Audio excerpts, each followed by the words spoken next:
Hubo hombres que murieron pobres teniendo oro dentro de la mente, y hubo otros que, aun cuando todo parecía perdido, encontraron una manera invisible de cambiar su destino sin fuerza, sin suerte y sin milagros aparentes. Lo extraño es que casi nadie les creyó, porque el mundo siempre ha enseñado a mirar hacia afuera, a perseguir oportunidades, a culpar las circunstancias, a pensar que el poder vive en el dinero, en los contactos o en el lugar donde naciste. Pero hay algo que muy pocas personas descubren a tiempo. La realidad empieza mucho antes de hacerse visible. Empieza en silencio, en una imagen sostenida en la mente, en una emoción repetida, en una idea que se niega a morir. Mientras unos observan únicamente lo que tienen delante de los ojos, otros aprenden a trabajar con aquello que todavía no existe. Y esa diferencia termina separando vidas comunes de vidas extraordinarias. Tal vez tú también has sentido esa presión silenciosa de no avanzar. La sensación de que haces esfuerzos, piensas demasiado, buscas respuestas, y aún así la vida parece moverse más lento de lo que esperabas, como si hubiera una puerta cerrada que nadie te enseñó a abrir. Pero ¿y si el problema nunca fue la puerta? ¿Y si el problema era la forma en que estabas mirando? Existe una ley antigua, ignorada por la mayoría, que actúa todos los días sin pedir permiso. Una ley que responde a las imágenes dominantes de la mente humana. No importa si son de miedo o de abundancia, de derrota o de grandeza. Lo que sostienes con suficiente intensidad termina buscando una forma de materializarse. Y aquí está lo más inquietante de todo. La mayoría de las personas usa este poder en su contra sin darse cuenta. Visualizan fracaso, esperan escasez, repiten preocupación, ensayan tragedias futuras dentro de su cabeza una y otra vez. Después llaman destino a aquello que ellos mismos alimentaron en silencio. Este audiolibro es una invitación a romper ese mecanismo invisible, no con frases vacías, no con optimismo superficial, sino entendiendo cómo funciona realmente la relación entre tu mente, tus emociones y los resultados que aparecen en tu vida. Porque el día que aprendes a dirigir tu mundo interior, algo comienza a obedecer afuera. Capítulo 1. El orden de la visualización. Existe una diferencia invisible entre una mente que crea y una mente que sobrevive. La mayoría de las personas vive atrapada en pensamientos dispersos. Desean avanzar, pero dudan. Quieren cambiar su vida, pero alimentan temor. Imaginan éxito durante un instante y fracaso durante el resto del día. Esa contradicción silenciosa termina creando desorden. Y donde existe desorden mental, difícilmente puede existir una dirección clara en la vida. Pero toda creación comienza con orden. Antes de que el ser humano conquistara los cielos, alguien tuvo que imaginar lo imposible. Mucho antes de que existieran los aviones, la idea del vuelo ya habitaba en la mente de unos pocos hombres que se negaron a aceptar los límites de su época, mientras el mundo repetía, no puede hacerse. Ellos siguieron viendo la imagen y esa imagen terminó cambiando la historia. La visualización no consiste en escapar de la realidad, consiste en organizarla primero dentro de la mente, porque la mente humana funciona como un molde invisible. Todo pensamiento sostenido con claridad, emoción y persistencia comienza lentamente a atraer condiciones semejantes hacia la vida de quien lo mantiene. Por eso el miedo destruye. El miedo acelera la mente, la prisa desordena el pensamiento, y una mente desordenada pierde poder creativo. En cambio, cuando una persona aprende a sostener una visión clara de aquello que desea, algo comienza a alinearse silenciosamente dentro de ella. Las decisiones cambian, la percepción cambia, incluso las oportunidades parecen comenzar a aparecer de lugares inesperados, no porque las leyes del universo hayan cambiado, sino porque, por primera vez, esa persona comenzó a trabajar en armonía con ellas. Los hermanos Wright no construyeron una máquina voladora únicamente con herramientas. Primero la construyeron en la imaginación.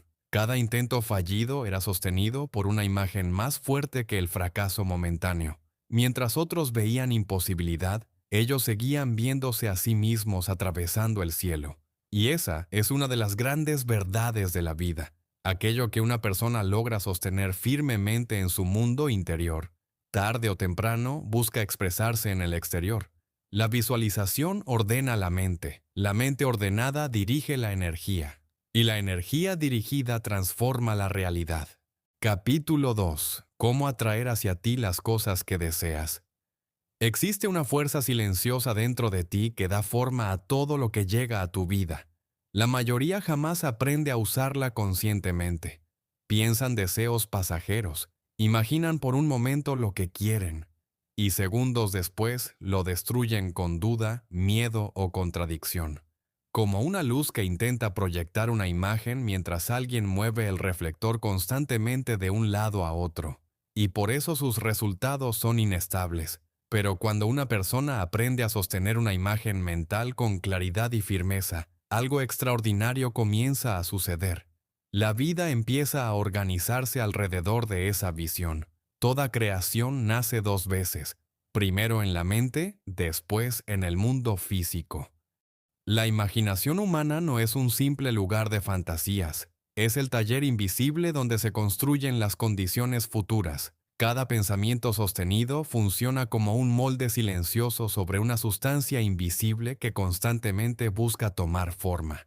Por eso visualizar no significa solamente desear, significa ver mentalmente una realidad hasta sentirla natural. Significa sostener una dirección interior incluso cuando el mundo exterior todavía no la refleja. Significa mantener una imagen viva sin permitir que el miedo la interrumpa, porque la voluntad es la luz que proyecta la imagen. Una visión sin voluntad es como una linterna sin batería. La imagen existe, pero no tiene fuerza suficiente para aparecer en la realidad. Y una voluntad débil produce resultados débiles. Basta una dificultad pequeña para que la mente abandone aquello que antes decía querer. Sin embargo, cuando deseo, voluntad y fe trabajan juntos, la imagen comienza a adquirir poder. Muchos años atrás, un hombre de negocios decidió cambiar la manera en que pensaba sobre su trabajo. Cada mañana, antes de comenzar el día, entraba en silencio a una habitación y visualizaba su empresa funcionando exactamente como deseaba verla. Se veía resolviendo problemas con facilidad. Imaginaba clientes satisfechos. Observaba mentalmente crecimiento, orden y prosperidad. Nada había cambiado todavía afuera, pero dentro de él, la imagen ya era real, y con el paso de los meses, su negocio comenzó a transformarse. Nuevas oportunidades aparecieron. Su confianza aumentó. Sus decisiones se volvieron más precisas. Y aquello que alguna vez existió solo en su mente, terminó convirtiéndose en una realidad concreta. Porque la mente humana influye más de lo que la mayoría imagina. Todo lo que existe en el mundo visible comenzó primero como una idea. Una ciudad, un invento, una empresa, una obra de arte. Incluso el avión, que durante siglos pareció imposible, nació primero dentro de la imaginación de hombres capaces de sostener una visión más fuerte que la opinión de su época. Y esa misma ley sigue actuando hoy.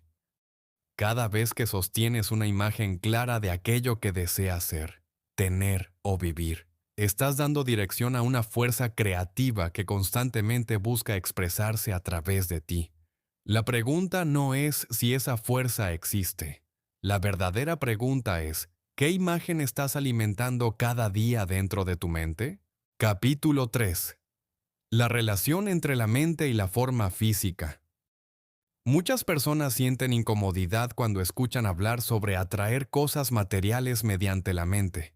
Dinero, éxito, bienestar, oportunidades.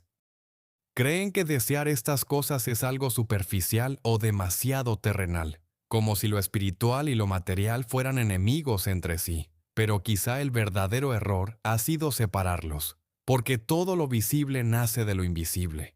Antes de existir físicamente, cada objeto fue primero una idea. Cada ciudad fue primero un pensamiento. Cada invento comenzó como una imagen silenciosa dentro de la mente de alguien. Incluso este mundo, con toda su complejidad, debió existir primero como una concepción antes de convertirse en forma.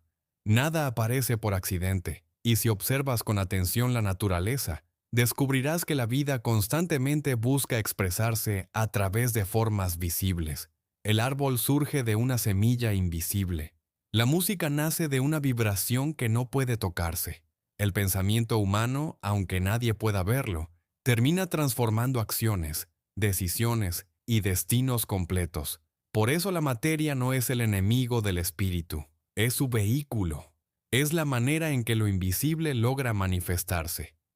La mayoría de las personas vive viendo únicamente los resultados físicos de la vida. Observan las circunstancias, los problemas, las apariencias externas, pero olvidan que detrás de toda condición visible existe primero una causa invisible actuando silenciosamente. Y esa causa comienza en la mente. La visualización funciona precisamente porque conecta esos dos mundos, el mundo interior de la idea y el mundo exterior de la forma.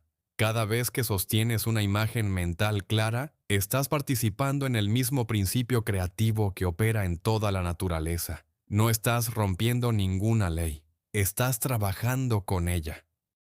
Así como el universo transforma energía invisible en estrellas, océanos y cuerpos físicos, la mente humana transforma pensamientos persistentes en experiencias concretas.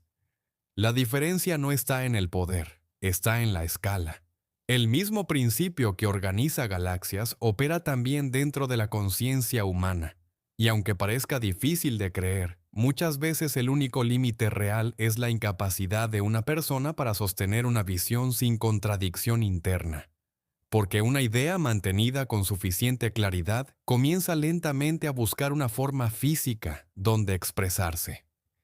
Ese proceso puede parecer misterioso al principio, pero en realidad ocurre todos los días. Cada decisión humana nace de un pensamiento previo. Cada acción surge de una imagen mental. Incluso el futuro que una persona construye suele ser el reflejo de aquello que aceptó como posible dentro de sí misma. Por eso la visualización no es fantasía, es cooperación consciente con las leyes de creación. Y cuando una persona comprende esto profundamente, deja de sentirse separada de la vida. Comprende que no es simplemente un observador del mundo, sino también un participante en la forma en que ese mundo toma forma a través de ella. Capítulo 4. La operación de tu imagen mental y deseo. Existe una inteligencia invisible operando detrás de todo lo que ves. No es caótica, no es aleatoria. Funciona con precisión, como si cada pensamiento humano fuera una señal que activa un proceso más grande. Para comprenderlo, imagina un sistema central y sus múltiples ramificaciones. Cada rama está conectada a la fuente principal, y aunque cada una tenga sus propias experiencias, todas dependen del mismo origen. Cuando una rama necesita recursos, no busca fuera de su sistema, regresa a la fuente, a lo que la sostiene. Así funciona también la mente humana. Cada individuo es una extensión de una inteligencia mayor, una expresión localizada de una mente universal que sostiene todo lo existente. Y cuando surge una necesidad, el verdadero movimiento no es hacia afuera, sino hacia adentro, hacia la fuente de la que todo proviene. Pero la mayoría hace lo contrario, busca respuestas en el ruido externo, en la opinión, en la incertidumbre, y olvida el punto central desde donde todo puede ser reorganizado. La visualización funciona como ese regreso consciente a la fuente. Es el acto de formar una imagen interna tan clara que la mente universal comienza a organizar los medios para expresarla en el mundo físico. No es un proceso mágico, es un proceso natural, como la fotografía. Una imagen no aparece sin una placa preparada, sin luz, sin un momento de exposición. De la misma manera, una idea no aparece en la realidad sin un pensamiento sostenido, sin una intención clara, sin una dirección constante de la mente. El problema no es la falta de poder, es la falta de estabilidad. Porque una imagen mental que cambia constantemente no logra consolidarse. Es como intentar fotografiar algo moviendo la cámara sin detenerla nunca. El resultado es confuso, borroso, inconsistente. Pero cuando la imagen se sostiene con calma, sin ansiedad, sin contradicción interna, comienza un proceso silencioso de organización. La vida empieza a alinearse alrededor de esa dirección, no porque fuerces las cosas, sino porque dejas de interferir con el proceso natural de creación. Sin embargo, hay algo que destruye este mecanismo más rápido que cualquier otra cosa: la duda constante y la exposición innecesaria de tus deseos. Cuando una imagen es compartida sin firmeza interna, pierde intensidad, no porque el mundo la invalide, sino porque tu propia mente deja de sostenerla con la misma fuerza. Por eso muchos sueños se debilitan antes de nacer. El poder no está en hablarlo, está en sostenerlo, en mantener la imagen viva el tiempo suficiente hasta que deje de sentirse como un deseo y comience a sentirse como una dirección inevitable. Y cuando eso ocurre, algo cambia. Las decisiones cambian, las percepciones cambian, las oportunidades parecen reorganizarse, no porque el mundo haya sido modificado artificialmente, sino porque por fin comenzaste a trabajar en coherencia con la misma ley que siempre ha estado actuando. La mente no es un lugar de fantasía, es el punto de inicio donde la realidad comienza a tomar forma. Capítulo 5. Expresiones de los principiantes. Al comienzo, la mayoría de las personas no entiende el alcance real de la visualización. Les parece algo abstracto, casi ingenuo, algo que pertenece más al deseo que a la realidad. Sin embargo, con el tiempo, muchos descubren algo que cambia por completo su percepción. La mente no solo imagina, también organiza experiencias. Personas de distintos caminos han relatado cómo una idea sostenida en la mente, con suficiente claridad y persistencia, terminó tomando forma en su vida exterior de maneras inesperadas. No siempre ocurre de forma inmediata, no siempre ocurre como se espera, pero con frecuencia ocurre. Un ejemplo conocido dentro de la historia militar describe cómo, en medio de la guerra franco-prusiana, un joven oficial sostuvo una imagen interna de liderazgo y victoria mucho antes de que la realidad le ofreciera cualquier evidencia de ello. En su mente ya estaba allí. Actuaba desde esa visión interna incluso cuando el mundo exterior todavía no lo reflejaba. No era fantasía, era dirección interior. También se han registrado casos de personas que transformaron su propia imagen física simplemente manteniéndola de manera constante en la mente. No como una esperanza vaga, sino como una representación sostenida de lo que querían experimentar. Otros relatos son aún más sorprendentes. Una mujer que había crecido en condiciones de extrema pobreza sostuvo durante años la idea de una vida completamente diferente. No sabía cómo ocurriría. No conocía los caminos, pero mantenía una imagen clara, una vida estable, con seguridad, con un destino distinto al que su entorno parecía imponerle. Esa imagen no desapareció, y con el tiempo, su vida comenzó a moverse en dirección a ella, paso a paso, hasta que lo que antes era solo una visión interna se convirtió en una realidad concreta. Historias como estas aparecen una y otra vez en distintas formas, con distintos protagonistas, pero con un mismo principio detrás: la persistencia de una imagen mental clara. Incluso en el mundo empresarial ocurre lo mismo.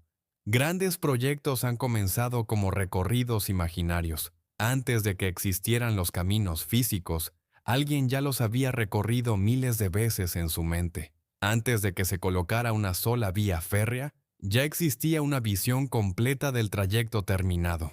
El pensamiento precede a la estructura. Por eso, la práctica de visualizar no es compleja en su esencia. Es, en realidad, un proceso natural de la mente humana cuando se usa de forma consciente. Primero surge la claridad, saber exactamente qué se desea. Luego surge la especialización, darle forma, detalle y consistencia a esa imagen interna. Y cuando esa imagen deja de ser un deseo difuso y se convierte en una visión definida, algo comienza a cambiar en la manera en que la vida responde. Capítulo 6. Sugerencias para construir tu imagen mental. Hay momentos del día en los que la mente está más receptiva, antes de comenzar las actividades del día, y justo antes de entrar al descanso de la noche. Es en esos espacios donde la conciencia no está completamente absorbida por el mundo exterior y donde la imagen interna puede formarse con mayor claridad. Si una persona decide utilizar su mente de forma consciente, lo primero que debe hacer es detenerse, salir del ruido y reconocer con honestidad qué es lo que realmente desea experimentar en su vida, no como una idea vaga, sino como una dirección concreta, porque la mente solo responde con precisión cuando la imagen es clara. Una vez definido el deseo, el siguiente paso no es la acción inmediata en el mundo exterior, sino la construcción interna de esa experiencia. Verse a uno mismo ya dentro de esa realidad, no como algo distante, sino como algo que ya está en proceso de existencia. Pero esta práctica no es superficial, requiere presencia. Primero, el silencio interior. Luego, una respiración consciente que ayude a estabilizar la atención. Inhalar con calma, exhalar con intención, como si la mente estuviera regresando a su centro natural. En ese estado, la imaginación deja de ser dispersa y comienza a organizarse. La imagen se vuelve más nítida. No se trata de forzarla, se trata de sostenerla sin interferencia.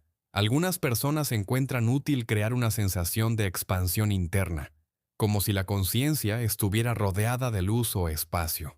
No como una creencia literal, sino como un símbolo que ayuda a estabilizar la atención en el presente. Desde ese punto, la visualización comienza, no como un sueño aleatorio, sino como una experiencia ordenada. Si el deseo está relacionado con un hogar, por ejemplo, la mente no se limita a decir «quiero una casa». En su lugar, comienza a recorrerla internamente, los espacios, la sensación de habitarla, la forma en que la vida se sentiría dentro de esa realidad. Cuanto más concreta es la imagen, más real se vuelve para la conciencia. Capítulo 7. Cosas que debes recordar. Cuando utilizas el poder del pensamiento para generar nuevas condiciones en tu vida, no estás trabajando con algo superficial. Estás interactuando con un principio creativo constante, invisible y siempre activo. Por eso, la manera en que diriges tu mente determina la dirección de lo que comienza a formarse. Lo primero es claridad. Debes saber exactamente qué tipo de experiencia deseas construir, no como una idea general, sino como una dirección definida. Y al mismo tiempo debes ser consciente de algo importante. Cada deseo tiene consecuencias encadenadas. Cada resultado abre nuevas posibilidades.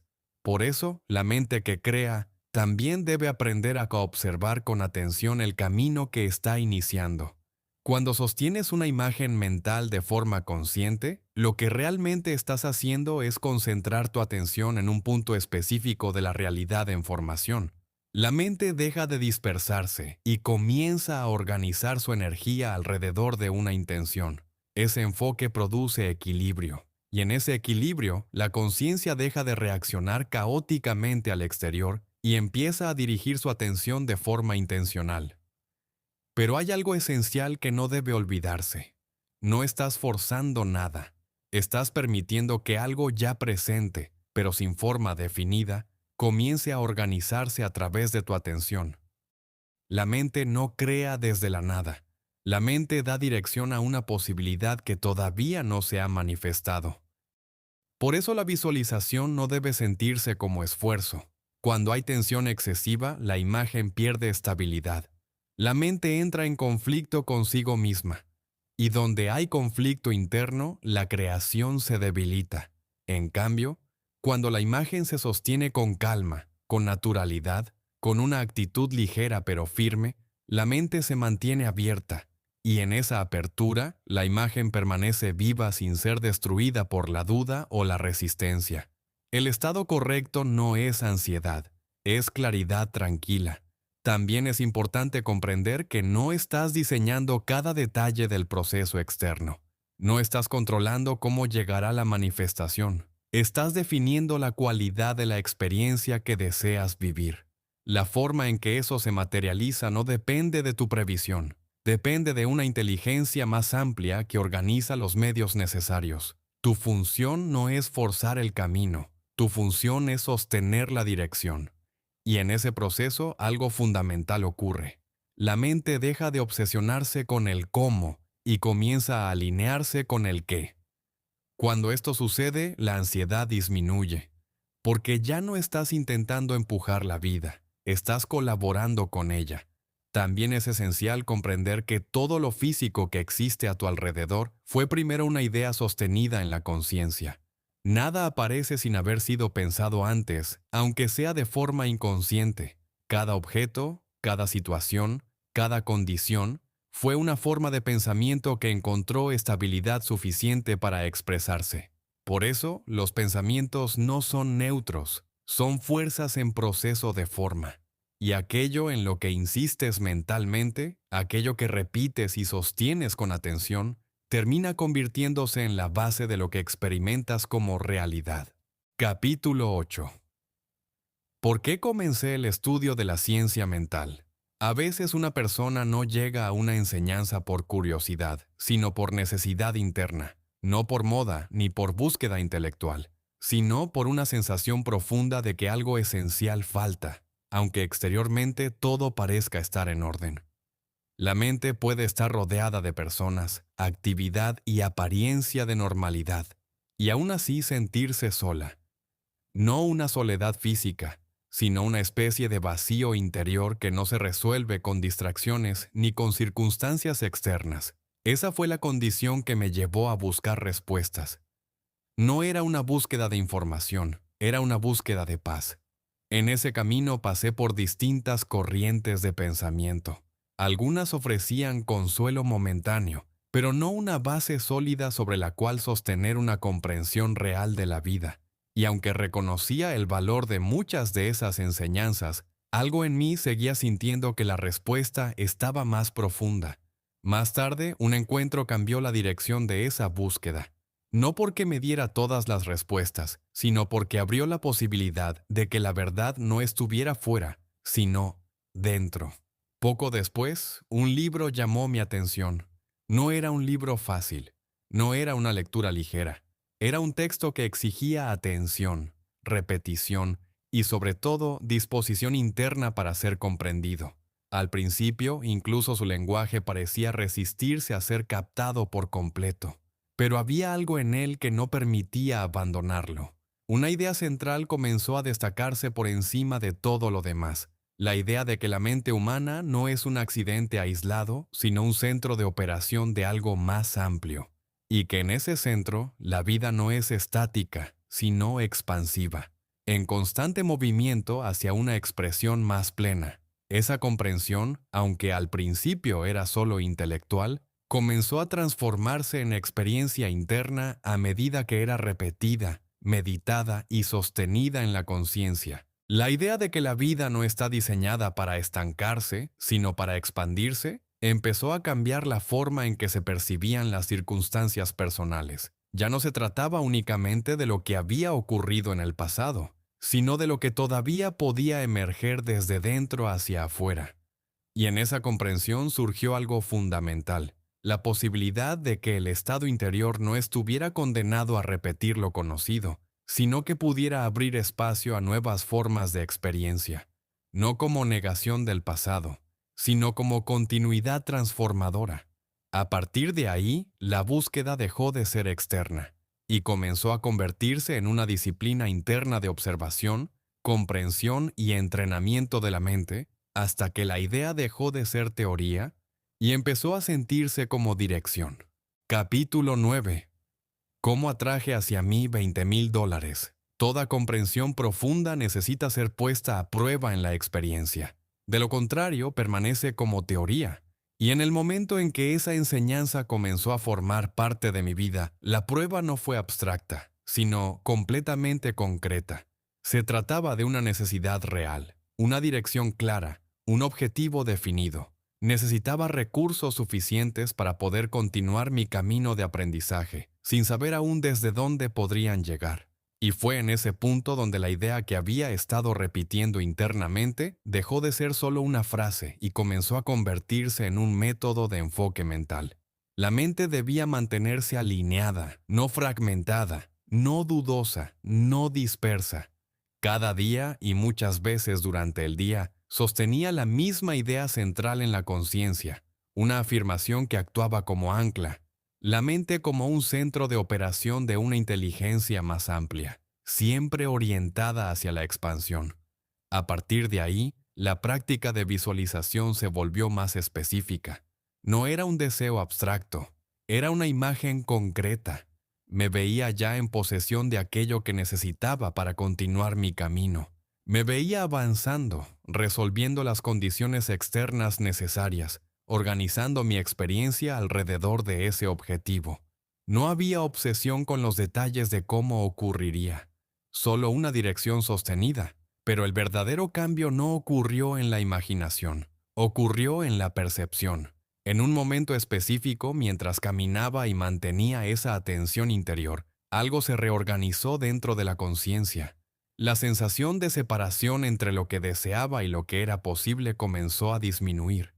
La idea de escasez perdió fuerza y fue reemplazada por una sensación más profunda de conexión con una fuente de provisión constante. No como emoción pasajera, sino como certeza interna. En ese estado, la ansiedad desapareció, la necesidad de controlar el resultado también, y por primera vez, la mente pudo sostener una idea sin tensión, sin resistencia, sin esfuerzo excesivo, solo dirección. A partir de ahí, la práctica cambió. La visualización ya no se sentía como un intento de atraer algo desde afuera, sino como la continuación natural de una realidad interna que ya estaba en proceso de expansión. Y cuando esa percepción se estabilizó, comenzaron a aparecer señales externas, pequeñas circunstancias que indicaban dirección, no resultado inmediato. Y aquí es donde la mayoría se equivoca. No es la magnitud del signo lo importante, es la dirección que indica. Cuando aparece una pequeña evidencia, no es el resultado final, es el primer movimiento visible de algo que ya comenzó en el plano invisible. El proceso no fue de esfuerzo constante ni de tensión emocional, fue de alineación progresiva. Cada paso externo respondía a un ajuste interno previo. Y con el tiempo, aquello que había sido sostenido como imagen mental comenzó a consolidarse en la realidad física, no como un evento aislado, sino como la consecuencia de un estado mental sostenido. Este capítulo no trata sobre dinero, trata sobre el principio de coherencia entre pensamiento sostenido, dirección interna y manifestación externa. Capítulo 10. ¿Cómo llegué a ser la única alumna personal de Ted Troward, el gran científico mental? En el momento en que surgió en mí la idea de estudiar con Troward, todo parecía sencillo en intención, pero complejo en ejecución. Pedí a una amiga que escribiera en mi lugar, creyendo que sus palabras podrían expresar mejor mi deseo. Sin embargo, no llegó ninguna respuesta. Silencio tras silencio. Y en ese punto, la lógica habría dictado abandonar la idea. Pero había algo más profundo operando, una experiencia interna previa, una claridad difícil de explicar, seguía viva en mi memoria.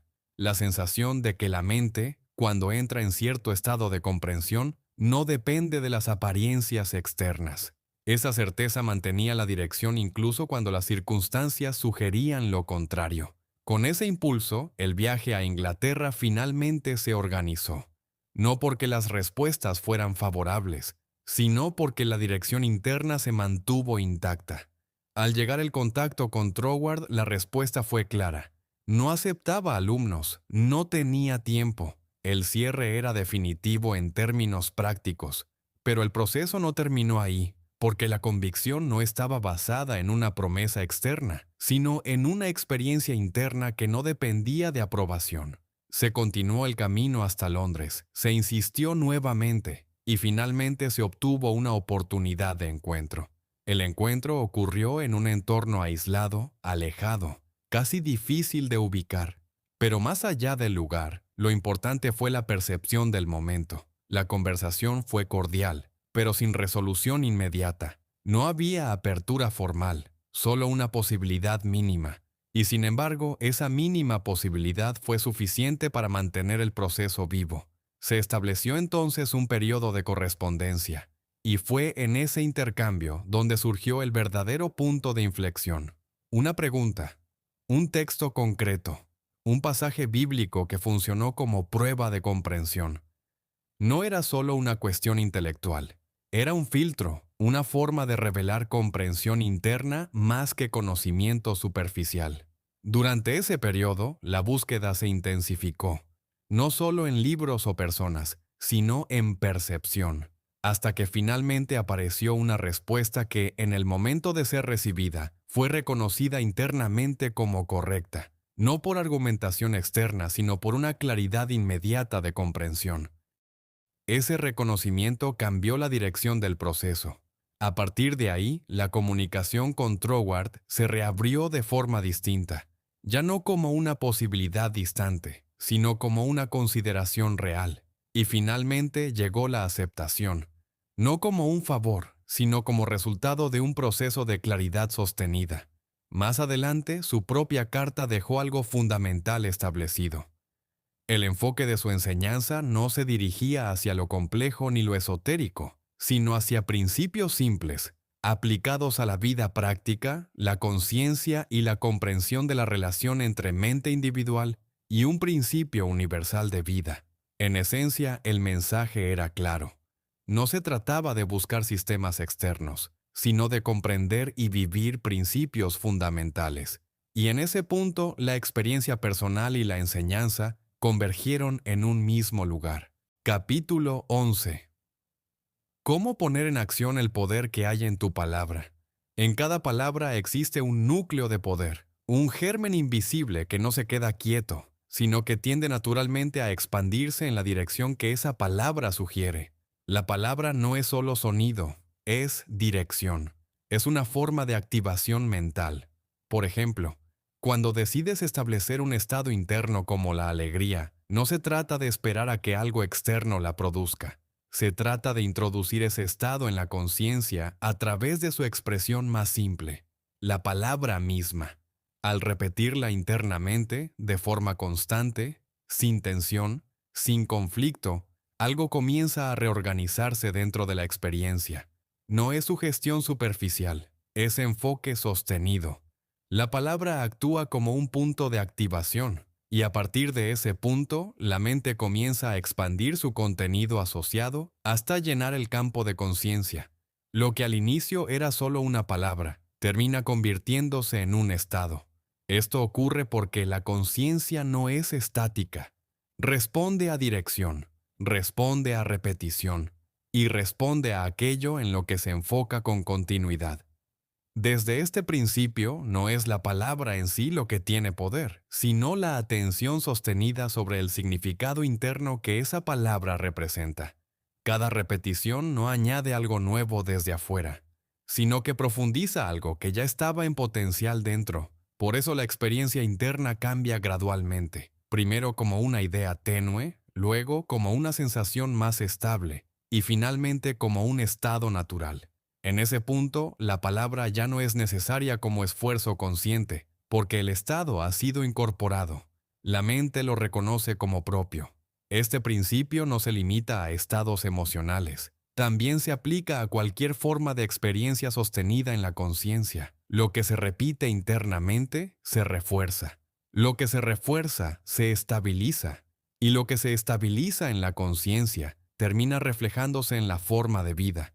Por eso la palabra no es inocente, no es decorativa, es estructural, y su dirección constante moldea la percepción hasta que lo interno y lo externo comienzan a alinearse. En ese sentido, la fe no es una creencia ciega, sino una estabilidad interna en la dirección elegida, mientras la duda representa la fragmentación de esa dirección. El poder no está fuera.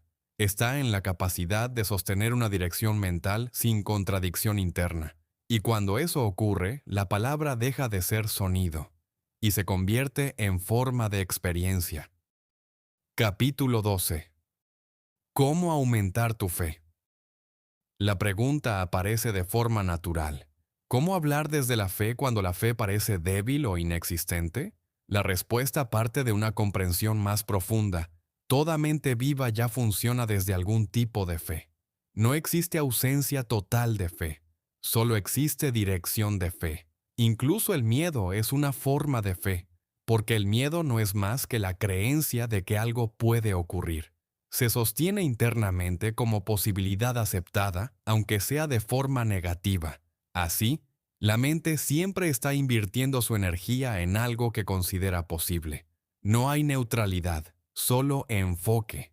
Por eso, la cuestión no es crear fe desde cero, sino reconocer hacia dónde ya está fluyendo.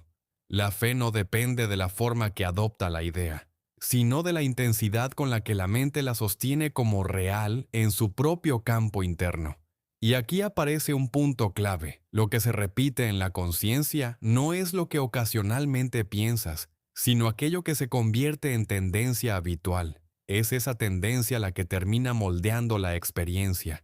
Pensamientos aislados no determinan el rumbo, pero los estados repetidos sí. Por eso, la fe no se fortalece con esfuerzo externo, sino con observación interna. Observar no lo que deseas en teoría, sino aquello en lo que realmente entraste en estado de certeza en algún momento de tu vida. Momentos en los que no dudaste, momentos en los que actuaste desde convicción, momentos en los que algo se resolvió no por análisis, sino por decisión interna sostenida. Revivir esos estados en la memoria no es nostalgia, es reactivación de un patrón interno de certeza, porque cuando la mente reconoce ese estado, vuelve a tener acceso a él, y al repetir ese acceso, la sensación de posibilidad deja de ser abstracta y se convierte en experiencia disponible. Así, la fe no se construye como una idea nueva, se recuerda como una capacidad ya existente. Y cuando ese reconocimiento se estabiliza, la mente deja de operar desde la duda como base y comienza a operar desde la certeza como estado natural. Capítulo 13.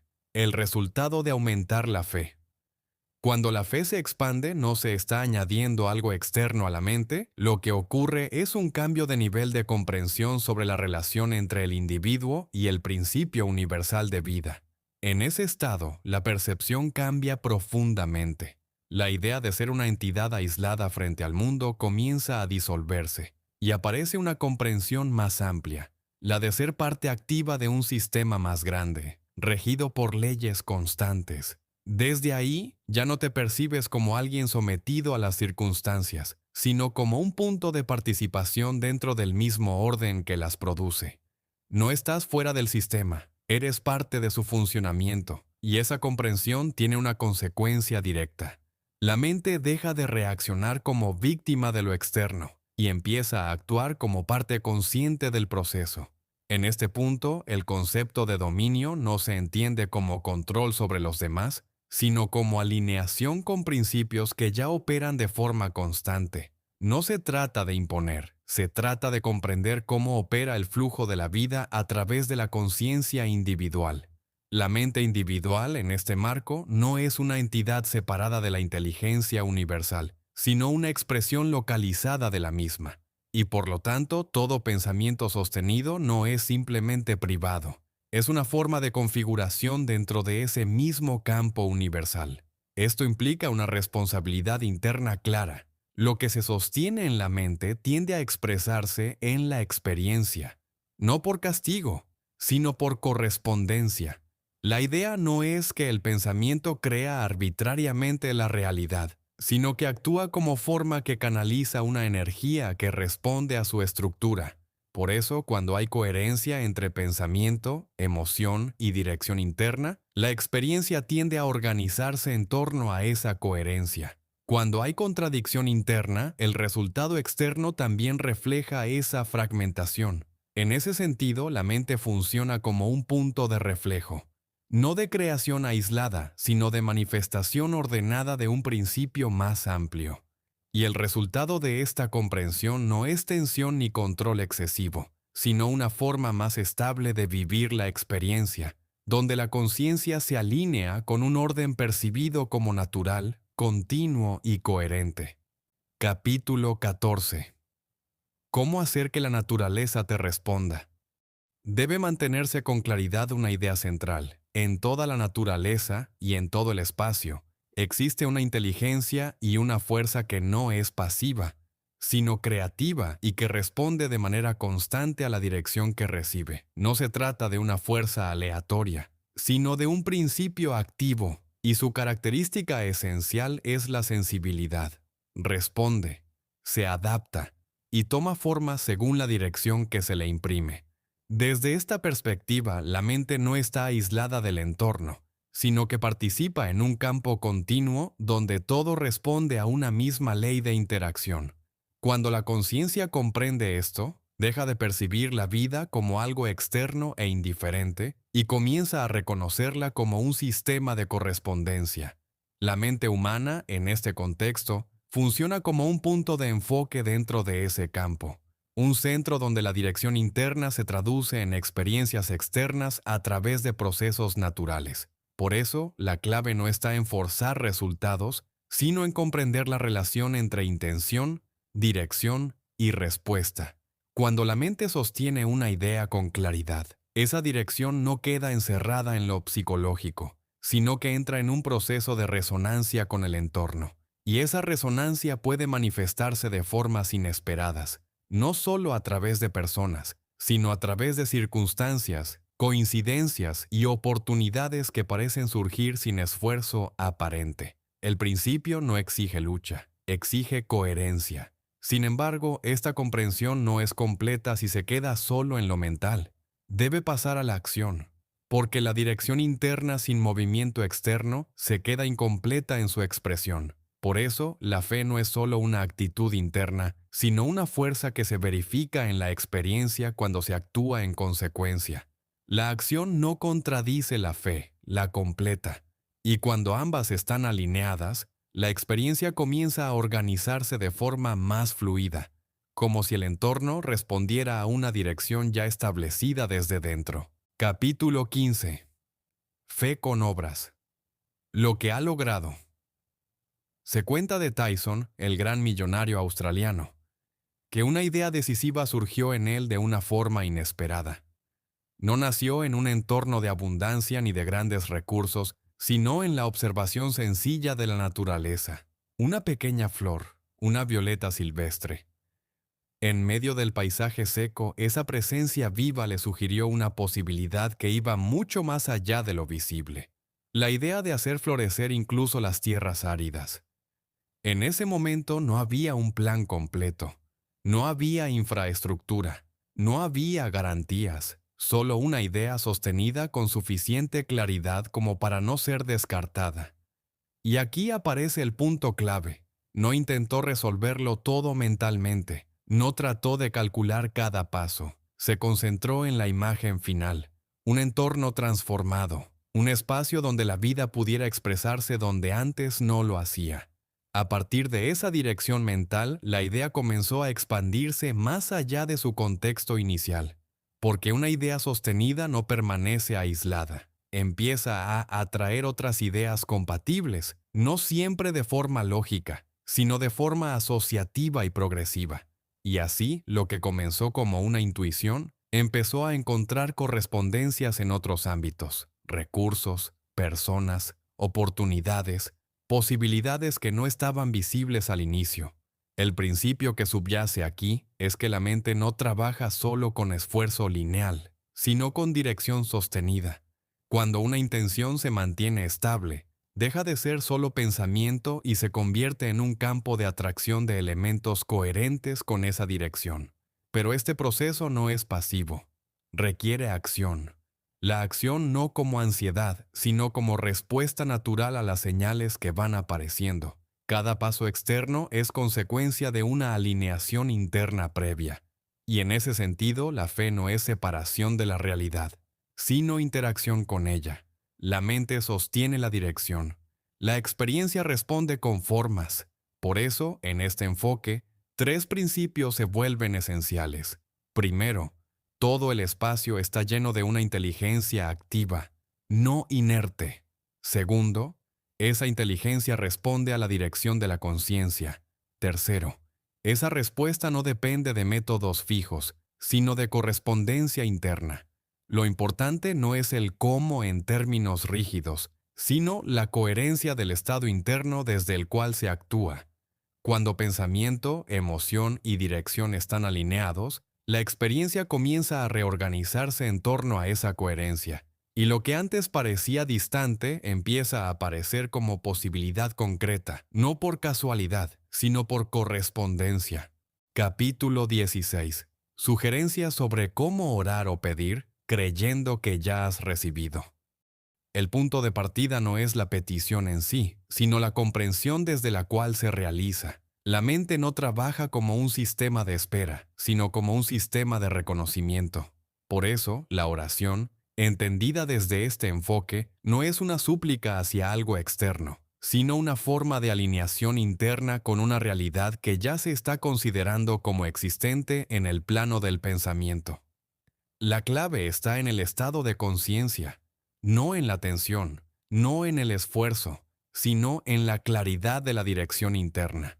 Cuando la mente entra en un estado de enfoque tranquilo, sostenido y coherente, comienza a percibir la idea de que la vida no es una sustancia fija, sino una inteligencia activa presente en todo lo que existe.